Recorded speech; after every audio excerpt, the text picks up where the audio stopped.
தாய் தமிழ் உறவுகள் அனைவருக்கும் வணக்கம். தியாகி ஐயா சங்கரலிங்கனார் அவர்கள் ஒவ்வொரு தமிழர்களும் தெரிந்து கொள்ள வேண்டிய ஒரு முக்கியமான தகவல்.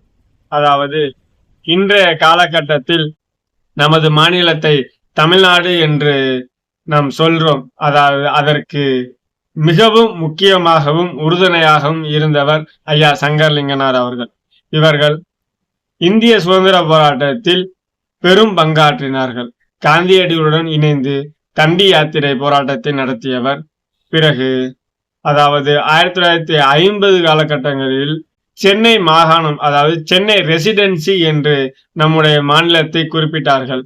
அதை மாற்ற வேண்டும் என்பதற்காக 1956ஆம் ஆண்டு கிட்டத்தட்ட ஒரு 12 அம்ச கோரிக்கைகளை முன்வைத்து ஏறக்குறைய 76 நாட்கள் கடும் உண்ணாவிரத போராட்டத்தை நடத்தினார். அதாவது சென்னை மாகாணத்திற்கு தமிழ்நாடு என்று பெயர் சூட்ட வேண்டும் என்றும், மொழிவாரி மாநிலங்கள் பிரிக்கப்பட வேண்டும் என்றும், பூரண மதுவிலக்கு வேண்டும் என்றும் என்ற ஒரு 12 அம்ச கோரிக்கைகளை முன்வைத்து தனது வீட்டிற்கு முன்பாக 76 நாட்கள் உண்ணாவிரத போராட்டம் இருந்து தன்னுடைய உயிரை விட்டவர் ஐயா சங்கரலிங்கனார் அவர்கள்.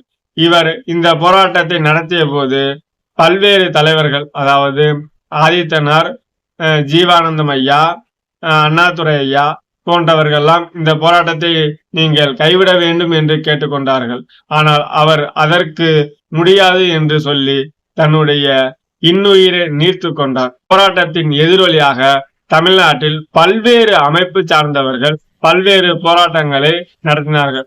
ஏனென்றால் தமிழ்நாடு என்று பெயர் சூட்ட வேண்டும் என்று கால தாமதத்தால் 1967ஆம் ஆண்டு அண்ணாதுரை தலைமையில் திமுக ஆட்சி அமைந்ததும் இந்த நடைமுறையை சட்டமாக்கினார்கள், அதாவது தீர்மானமாக நிறைவேற்றினார்கள். அதை 1968ஆம் ஆண்டு பாராளுமன்றத்திலும் பேசி அதை நடைமுறைக்கு கொண்டு வந்தார்கள்.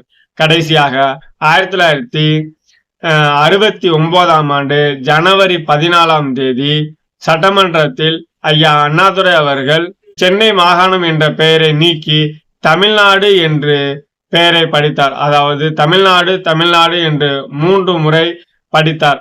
அதற்கு உறுப்பினர்கள் அனைவர்களும் தமிழ்நாடு வாழ்க என்று முழக்கமிட்டார்கள். இதற்கு மிகவும் பெரிதும் உறுதுணையாக இருந்தவர் ஐயா சங்கரலிங்கனார் அவர்கள்.